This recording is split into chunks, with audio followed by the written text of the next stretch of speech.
But when you fish lots and lots of different venues of all different styles, you probably find that you've got certain bits of kit that you take only to those venues.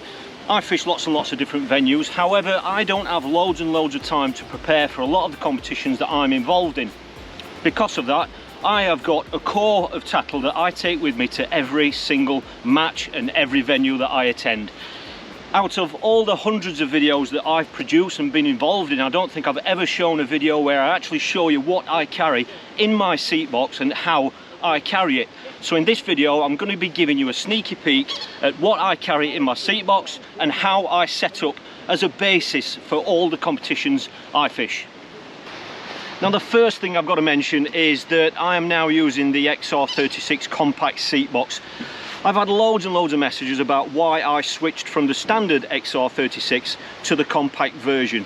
In my opinion, the XR36 standard box is probably the best all-round seat box on the market. And if you're fishing lots of different venues, if you're pole fishing, float fishing, feeder fishing, that for me is the ultimate box. It's really sturdy and really durable. However, when you're mainly feeder fishing like I'm doing, I don't need to carry pole rigs, any sort of a stacking system, just because I'm not fishing those methods.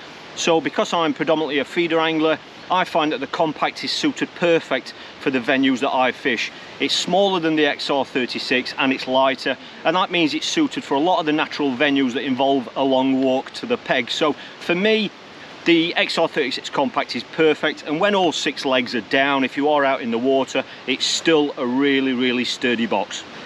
Now there are 3 main sections to my box, so what I'm going to do is talk you through each level starting at the top.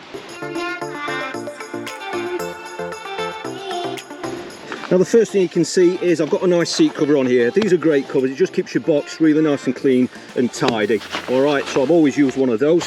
Now the first section is the top section, and this is a section that lots and lots of people don't really use.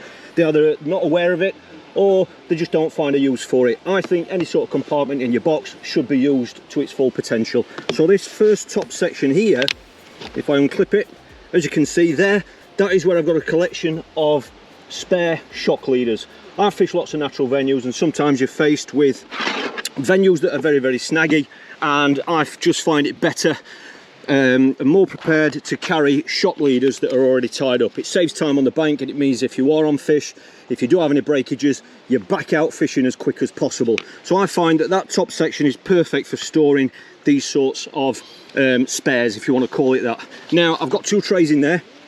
As you can see, I've got the shallow one, which is there, which you can buy obviously just ready from the shop. That fits in there perfect.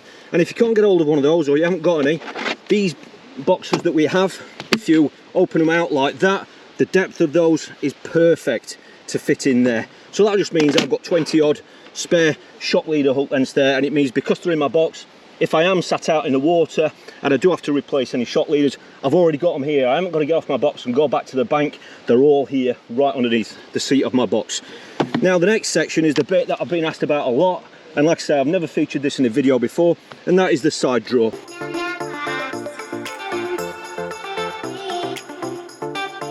I just use one deep side drawer. That's all I need for all my bits and bobs, and there we go. There are all the items there that I actually carry. So as you can see, I've pretty much got the bare essentials in here, but these are going to cover everything that I need within my fishing. All right, so the first bit here, a couple of braid scissors. Always carry duplicates in case you lose one, drop one. On places like this, you can easily drop things into the water. Always got a backup. Same with the pellet banding tools. I've got 3 disgorgers. I've got a pair of style tweezers. These are from about 1990, still going strong. I do use stots or easy shots in a lot of my feeder fishing, so I've got a pair of those. I've got a hook tire. I'll be absolutely honest with you, I haven't tied a hook or hook length up on the bank for years, but I always carry one just in case. And then I've got a black marker pen. You know, multiple uses for that in our fishing. I've then got my method feeder hook lengths. That's always stood there, so I've always got them with me in case I need that style of a hook length. In the next section here, I've got some Tipex or Papermate. Again, I like to mark the line when I'm clipped up. I like to mark the line just behind the clip, so that if I do have to take that clip off for any reason, I can quickly and easily go back to that spot and clip up again without having to go back to the measuring sticks. Underneath there I've got my license there in a waterproof bag and my angling trust card. I've then got a nice selection of bombs, right the way from about 10 or 15 gram right the way up to 2.5 ounce. So a nice selection there. And then I've also got these little elasticated loops. These are basically slick elastic, and I've just tied them into a loop. The reason why I carry those is because for several years now we've found that when we're fishing on venues where you might have duplicate rods set up, identical rods but all clipped up at different ranges, I find that a great way of making sure you don't make any mistakes with those rods is by actually marking the rod that's clipped up on the shortest line. So I always put a nice little elasticated loop like that on the butt of the rod when it's on the roost, like the one there, so that clearly identifies to me which is the rod that's clipped up on the shortest line. It just means you don't make any mistakes. The next part here is a nice little accessory box, and in here I've got some feeder, well I call them feeder beads, but they're just general rubber beads that I use for stopping my feeders. I've got some spare stems for the method feeders with elastics in, just in case.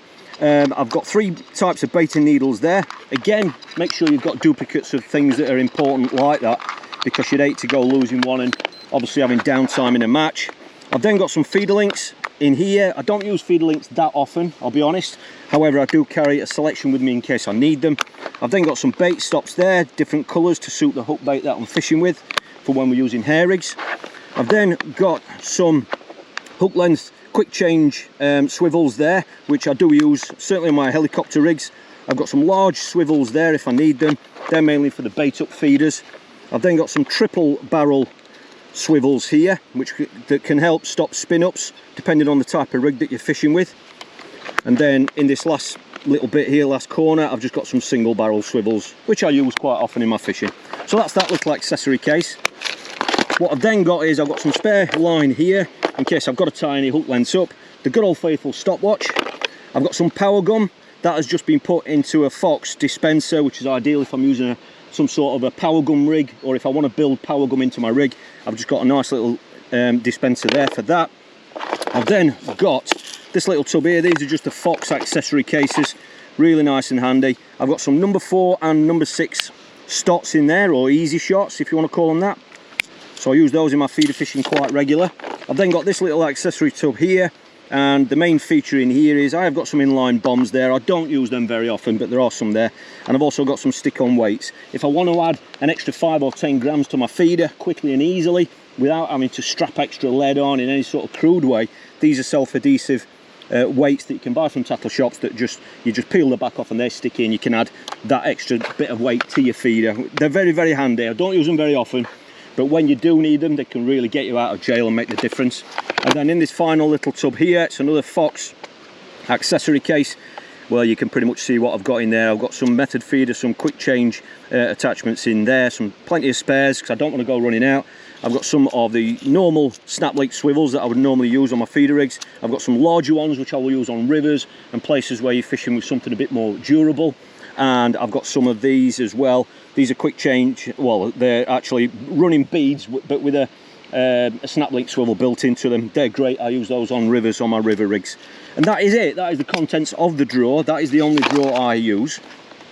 So I'll show you the third and final level. Now the third and final section to this box is the deep base unit. So that is positioned just here, and that's great for carrying your hook lengths and things. You know, there are all sorts of things you could put in there, but for me I carry both of my main hook boxes. Now these are clearly marked up, barbless and barbed. I carry both with me to every venue because you never know. You know, you never know, sometimes a fishery might have changed its rules and you're not aware of it. It just means I've got both with me. I don't run the chance of leaving them at home by mistake. I've got some spare tapered shot leaders.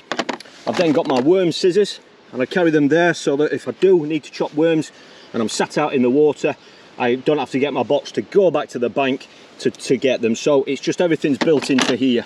I've then got a selection of hooks. Like I said before, I haven't tied hook lengths up on the bank for several years, but I've got a packet of each of the patterns that I use in there just in case, in a nice waterproof packet just in case. And the final thing is the clicker. Always have to carry one of those, certainly when we're on commercials and you've got net limits. It's always good to carry that, and again, it's in my box, so I don't have to keep going back to other elements of my kit. The way that you set up your seat box is very much a personal thing. I completely get that, but lots of people have asked me about what I carry because they see me fishing so many different venues.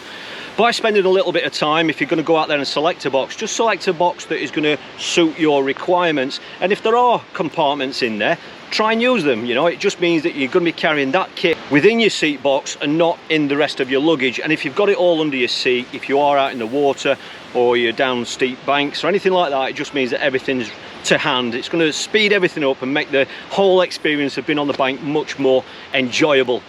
Well, I hope you've enjoyed this little bit of an insight into something that's very, very personal. I completely get that, but this is something that I've had set like this for a long time now, and it's become second nature. The way that I go for things in my box, everything's there. It just means that when you're at home, when you're preparing your kit, you want to tie hook lengths up, or you want to check the stock of your swivels or things like that, the things that we have to do at home when we're preparing, it means that everything's in one place. It's all in the box. You can quickly and easily go and grab it without any issues. I hope this has been a bit of interest to you. If it has, then please give the video a thumbs up, and if you want to see more videos from this channel, please don't forget to hit subscribe. So thanks for watching, and I look forward to seeing you next time.